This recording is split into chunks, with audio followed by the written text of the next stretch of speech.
The second time it has come out of the ultrasonic cleaner, I now realise there is a problem.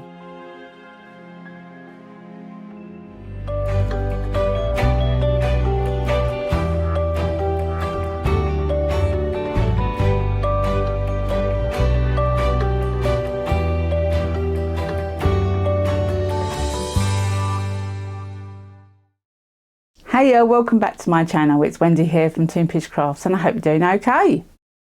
Recently I saw something that opened my eyes and I thought I had to try it. Now, the results of trying this, which you'll see in a moment, were quite eye-opening and very worrying, to be fair. So I thought I'd show you and share with you my experience of using an ultrasonic cleaner to get rid of bubbles in resin. Now, I'm not saying it does work. I'm not saying it doesn't work. I want to share with you what happened to me. It's up to you what you do with it.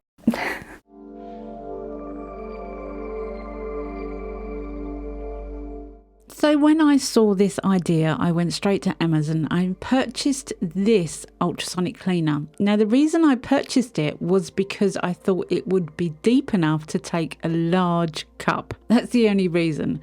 I didn't think of the power. I thought if it works with the lid open, that's good enough for me. It has timers on it.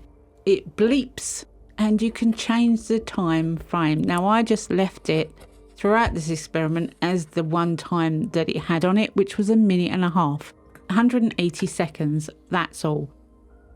This machine is not designed to take bubbles out of resin. It is designed to clean things like jewellery and sunglasses. But as with new fads, I really needed to know if this worked or not, so that's why I'm trying it. It wasn't expensive. It was about £25, I think. And it doesn't make that much noise. But when you've got camera on a stand and the table is vibrating, that's what makes the noise. So bearing in mind, it's not noisy at all. Not really. It's just a gentle hum.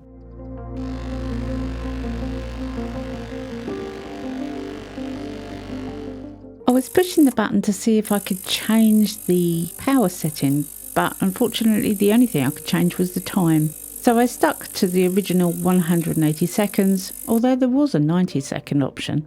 I'm going to be using Let's Resin epoxy resin for this. This is my go-to resin. It's a medium viscosity resin. It's not extra thin and it's not extra thick. It's just in the middle.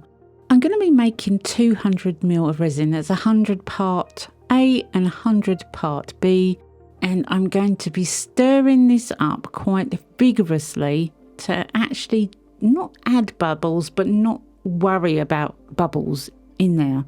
The whole idea of trying this is that it's got to have bubbles, otherwise you won't see anything. So I've got quite a lot of bubbles in this mix, and that's okay. And now I've put the right amount of water in the ultrasonic cleaner, and I'm dividing the resin into 2 separate clean containers. This is to be fair. I want both the containers to have 100 ml so that I know where I stand with this experiment. After all, if you don't have 2, how are you going to tell if the bubbles leave the resin quicker in one? You wouldn't be able to, would you? One of the cups goes into the ultrasonic cleaner, the other one doesn't. And when I'm happy that everything's the same, I'm going to press on and let it run for 180 seconds. Now I am going to speed parts of this up, and I don't want you to hear the awful hum from the large camera, but I want you to see what's happening, so I'm trying to give you a visual.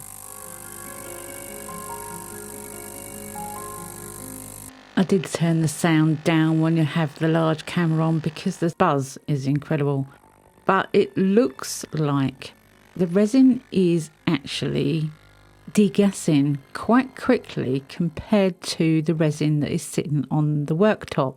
You can actually physically see the bubbles coming up through the resin. This looks so promising to start with. Absolutely so promising. I was thinking this has got to be the cheapest way to degas or to get bubbles out of resin. You can see them. It's only 180 seconds. That's a minute and a half. That hasn't given the other resin that's sitting on the worktop any chance to degas at all. It does look quite promising. I just want to do an FYI here. I haven't tried this with thick resin, and I haven't tried this with a thin resin. A medium viscosity resin is all that I had. So that is the only way I could try it because I didn't have anything else. The timer goes out and I have to dry off the cup. Now, while I'm drying the cup, I am thinking to myself, you know what, this is quite warm, this resin. I wonder if that's why the bubbles have left it so quickly.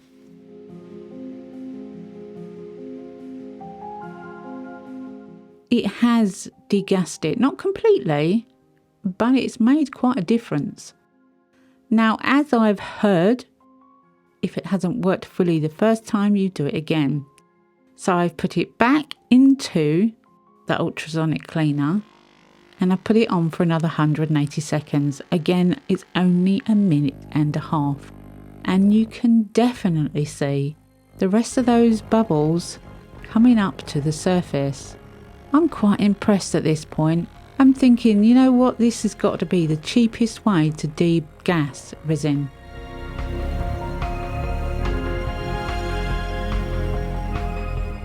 The other one's just sitting there, full of bubbles, not really doing anything.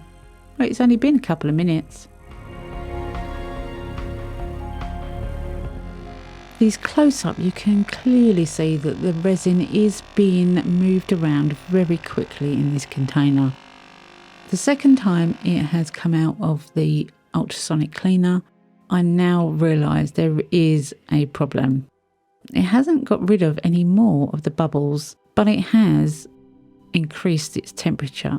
So just to recap, this resin was mixed roughly about 6 minutes prior. That's all. That's with messing around with the camera, getting everything ready. It's been about 6 minutes. So I decided to get my thermometer out and show you how different the temperature is. The one on the right is now 75 degrees centigrade or thereabouts. The one on the left is 45 degrees, which is quite a normal temperature. Now, there isn't a great amount of resin in here. It's only 100 ml.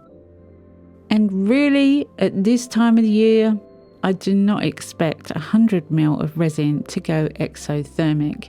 But that is where it was going. Smoke was starting to rise out of the cup. You can see the steam inside the cup. And it was really hot to touch. If you look on the right hand side of the screen, you can actually see the smoke or steam, whatever you want to call it, coming out of that cup. The temperature of it was gaining quite quickly, so I thought I'd better very quickly pour it into a mould to at least alleviate the fact that there was 100 ml in there and to take most of it out. So I poured half of the resin into 2 quite small moulds. But look at that steam. If I hadn't have done that, it would have really gone mad. Now, I walk around with my gloves on and my mask on because of the fumes. With an exothermic reaction, it gets bad. The best thing to do is to take it outside away from everybody. Those fumes are going to be nasty. But it's not just the fumes. When you have resin that overheats, it kind of burns. It changes colour, and all those bubbles that you got rid of are not going to come back. It's going to kind of burn itself and create its own bubbles. A bit like boiling water, the bubbles will come up from the bottom, and because it's going hard so quickly, it can't get rid of them. It's a very bizarre thing to happen. If I hadn't have emptied some of that resin into a coaster, that cup by now would be melted more or less. It would be completely crumpled and maybe even leaking. Now, maybe I'm exaggerating, but that's pretty much what it does. following day, it's all cooled down and all settled. And looking at the two small amounts left in the plastic measuring cups, there's 50ml in each of these. It doesn't look as if there's much difference at all. In fact, they both look as if they've been curing quite normally. Moving on to the coasters, and it is a different story. As I'm demoulding, you can see the surface bubbles. Now these are bubbles both underneath and on top, and right the way through it. It was overheating and boiling, and it's also gone a brown colour where it had been heating up and basically burning itself. Now the other one isn't a great example of this experiment because I actually dropped a plastic bag in it while it was curing. So please ignore the surface marks. It does have some bubbles. It does have micro bubbles. That's all. And that's basically because I didn't pay attention to how I was stirring it, and I really put loads of bubbles in it to start with. But it's done really well, apart from the surface marks where I dropped a plastic bag in it. This one on the right, however, is a disaster zone. Not something I would want if I was casting a nice clear resin piece.